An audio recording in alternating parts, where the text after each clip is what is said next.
Well, that time of year has come around once again. It is beta day. It's actually the day after beta day because I was working, but that's beside the point. The Football Manager 2022 beta is finally available quite early, actually, this year. I think it's the earliest it's been in a long time. I think it's 18 days before the full release on the 9th of November. So yeah, very early. And we're going to be starting our brand new series, and we're going to be managing Arsenal for the period of the beta and probably for a couple of seasons until we get a main save sorted, which I think I'm still going to do a journeyman, but I'm not quite sure what sort I'm going to do. But if you're excited to get started with this new adventure with Arsenal, then do drop a like on the video. It's the best way to support the channel, and leave comments as well. Let me know who you're managing, if you're playing the beta, and if you haven't done so already, or if you're new, then please do subscribe to the channel. Helps me know that you're enjoying the content. If you turn your notifications on, you will not miss an upload. You'll get notified of all uploads, so you won't ever miss one. But without further ado, let's kick things off with Arsenal, shall we? Let's run the intro.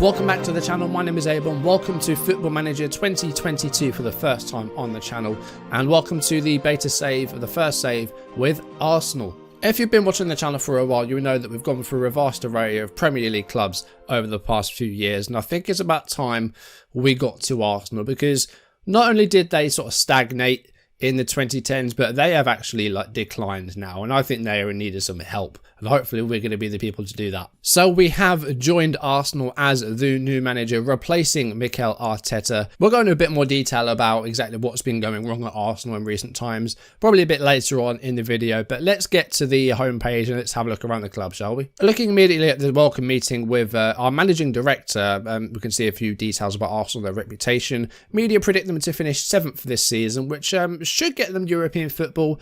And I think our first season with Arsenal, let's get them back into Europe. This is the first season in 25 years that Arsenal haven't had European football. It hasn't happened since 1996, since Wenger took over. So we need to amend that straight away. We do have a transfer budget of £10 million, which might get us one decent player, but we don't need one decent player. I think we need about 5. So there's going to be some sales. There's going to be a big transfer window.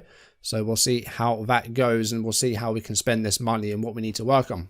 So we do have an idea here of our best squad, and it's got a good mix of experience and youthfulness, but I think some of that experience might need to go soon. They're starting to get to the end of their deals. They're starting to get a bit old. So it might be time for some fresh blood in those positions. I'm talking up front. I'm talking about a striker. We're going to get a striker in this first transfer window. We'll notice with Arsenal as well, there are a lot of players on loan. There's some talented players as well. I'm looking at Guendouzi and Saliba at Marseille and thinking, why the hell have Arsenal loaned those guys out? So the club vision, they want us to play attacking and entertaining football. That might come at a cost, and also sign under 18s for the future. Someone is sending fireworks off right outside. I think someone's excited for the beta. So this season, the board wants us to qualify for the Europa League. I got a strong feeling we can do that. I'm pretty confident we can do that. The Carabao Cup, they're not going to judge. And the FA Cup, they want us to get to the quarterfinals. I think that will depend on what sort of draws we get. And then from there, they want us to sort of make our way up the league, qualify for the Champions League and get top 4 back. And then hopefully challenge for a title in 2025. Honestly, I don't think we'll be going that far along. But we'll see how things go after a couple of seasons, and then maybe extend it. We'll wait and see. I mean, I'm looking at the top 3 players here that are going to be out of contract at the end of the year, and I'm thinking we sell all 3. Lacazette, Kolasinac and El Neni. I think they're all going. I'm going to build a tactic probably off camera and show you it next time. I think we'll get into a match next time and have a look at the new match engine, because I'm excited to see how that looks, and I think it's probably the thing I'm most excited for with FM22. In all honesty, some of the stuff that they've actually announced, like the features and the videos, was a bit underwhelming. I'm excited for the game, do not get me wrong, but the features just seemed a bit underwhelming. Deadline day was they spent an awful lot of time on that for something that just looks yellow. I think the build for the game has been a mix of good and bad, but nonetheless, I'm super excited to get into it. I'm not going to even bother trying to negotiate the club vision because it never works. It might be different for the new game though, but we'll accept that and then we'll worry about that probably next season. So we do have the 10 million in the transfer budget, and we have a wage budget of £100,000 a week. So that should probably get us a good player. But we're going to need, like I said, we're going to need about 5 good players. So let's try and sell before we can buy, shall we? Now, the data hub is something else that looks really, really interesting. Of course, we haven't played any matches yet, so we can't really see anything. But I think once we played just like 5 or 6 league games, we're going to have a really good look at this data hub and have a look around, because I'm really excited to see how that looks once you've got a few games under your belt. I am currently using the graphics for FM22. And for those of you who are wondering what's happening with Stour, I am going to be playing the rest of the season in my own time off camera. And once I've finished, I'm going to put one video out that will sort of recap the final season with Stour. That we're sort of halfway through the 12th season at the moment, and we're in the Europa League knockout stages. So what we're going to do is, I'm going to play the rest of the season in my own time off camera, and we will upload one video where I'm just going to go through what happened in the final season. If we do happen to get to a Europa League final, which is probably unlikely, then I'll play it on camera. But if not, we're just going to recap what happened in that last season. So there will still be like 1 or 2 FM21 videos before I uninstall the game. So for now, I'm using the graphics for FM21. So the kits, the faces and the logos are the FM21 faces, the FM21 graphics. Once I uninstall FM21, then I'll probably update them for 22. Because I know there's some people that were really enjoying the Steaua Bucharest save, me included. I love that series, but I don't want to play a game that's out of date. So I want to give FM22 as much attention as I can, especially in terms of YouTube, because you're not going to get views on an out-of-date game. But let's talk about Arsenal, shall we? It's been a rough, probably about 15 years for them, honestly. Ever since they left Highbury, it just feels like it's been going downhill. Arsenal have been sort of just happy to get top 4 for so long, and then they started not getting top 4.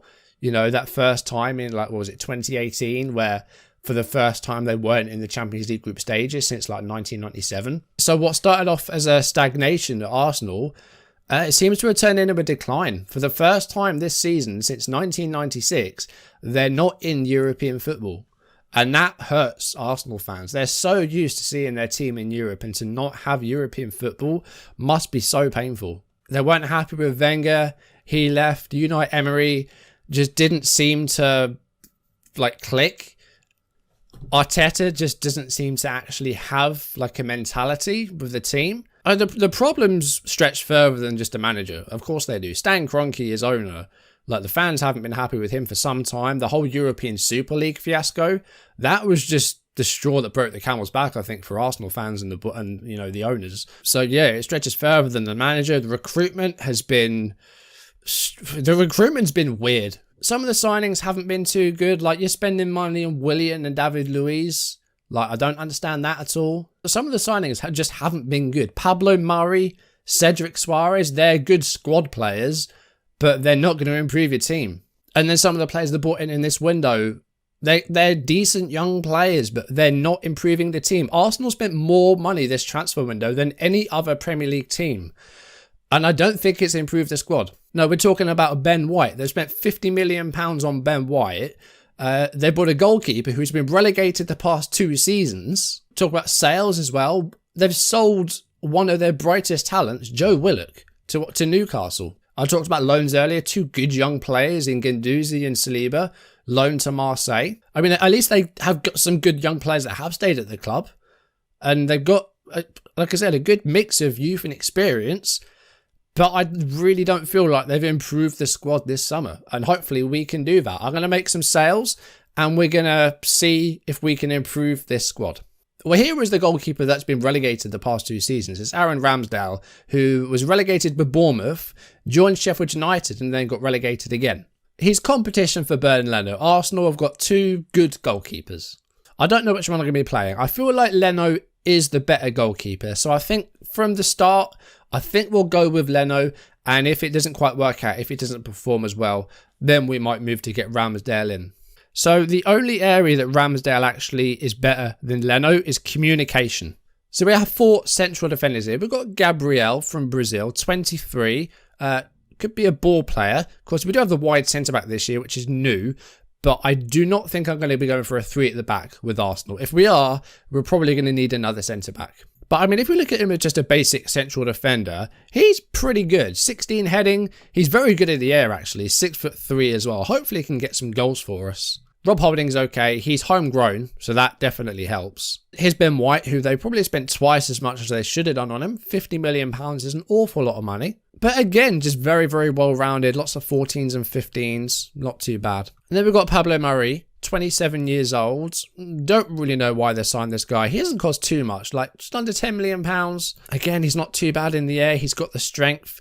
I don't really know how much he's going to play. He's already got a negative. What's that? Oh, apparently he hasn't got a negative. Looking at the wide areas, we've got Callum Chambers at right back, 26 years old. Again, he's a good homegrown player. Is he transfer listed? He is transfer listed, okay. Tomiyasu does look quite promising, actually, from what I've seen of him. Good stamina, great work rate, great teamwork. Tackling's good. He's not too bad going forward either. Got decent crossing on him, not too bad. I think Maitland-Niles would be good as a wing-back in a 3-at-the-back system, but I don't think we're going to be doing that. Like I said, if we're going to go 3 at the back, I feel like we need to bring in at least one more centre-back. Cedric Spires was just a weird signing. I know what he's transfer listed. He's going to get sold. I don't have a use for this guy. He's 29. What is he going to do to improve our squad? Really, really confused. Kieran Tierney is good. 24 years old. Definitely going to be our first choice left-back. They signed Nuno Tavares from Benfica. He's okay. He's athletic. I mean, technically, I'd like to see a bit more from him. Kolasinac is likely going to get sold. He is transfer listed, so he's going to go, I think. El Neni's going to go. Lokonga. Who did they buy him from? Anderlecht. Ball winning midfielder. Again, is this guy going to improve your squad?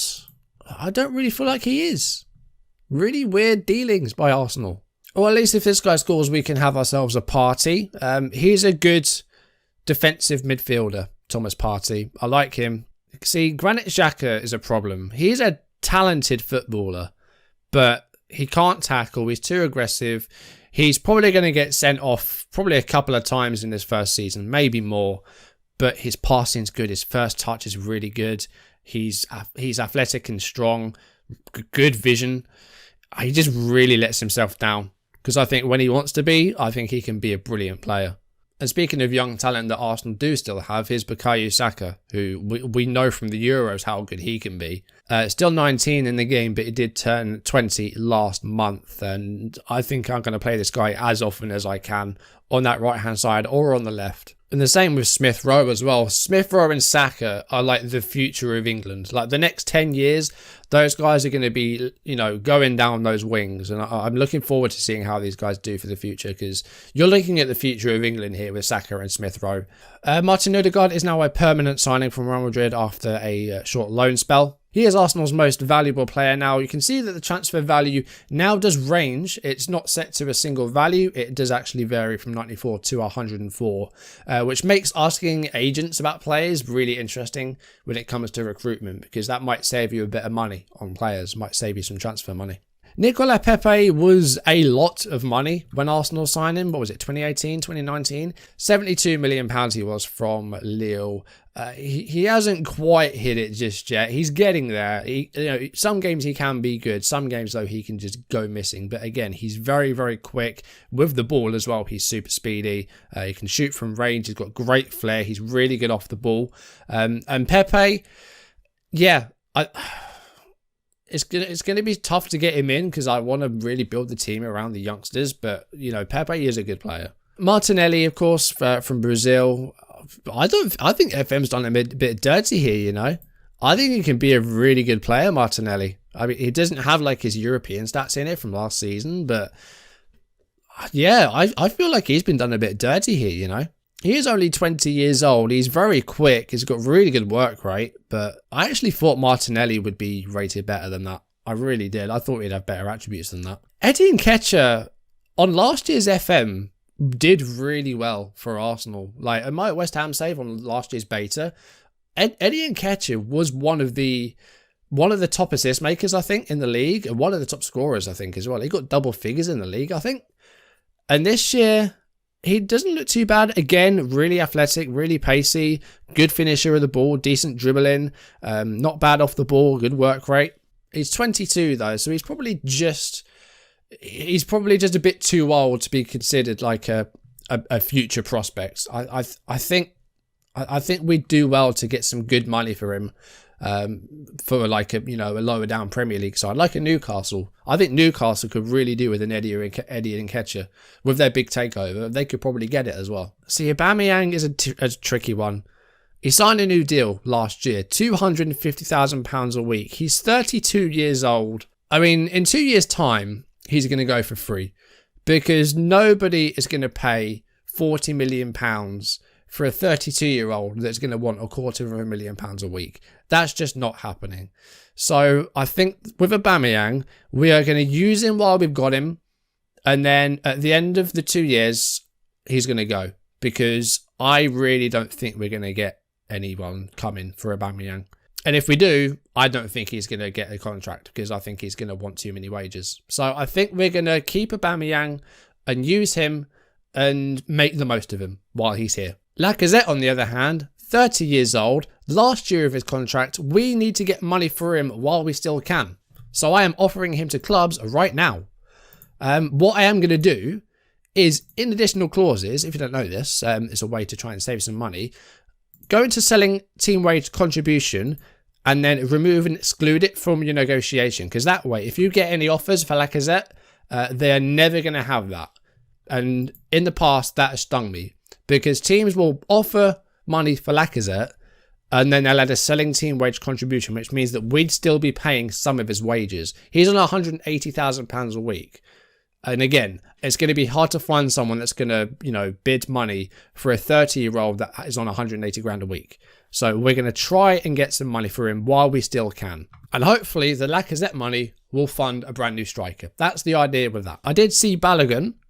He's another young, up-and-coming English player. Following Balogun, 20 years old. Again, another good young striker. So I think he's if Nketiah was at this level, at 20 years old, that would be good. But because Nketiah is just a couple of years older, I think that kind of sort of knocks him down a bit, if that makes sense. Balogun, I do like the look of. And I think we'll move him into the senior squad and get him training with the senior squad. Okay, our first game of the season is at Anfield. That's going to be a very, very difficult start. Of course, there's no European football this season, so we'll probably get through this first season, hopefully pretty quickly. We'll wait and see. So, by the next time we meet, hopefully, we'll have got a bit more transfer funds in from sales. We can buy some players and try and improve this squad. That's what we're going to be trying to do. It's going to be tough, but we're going to give it a go.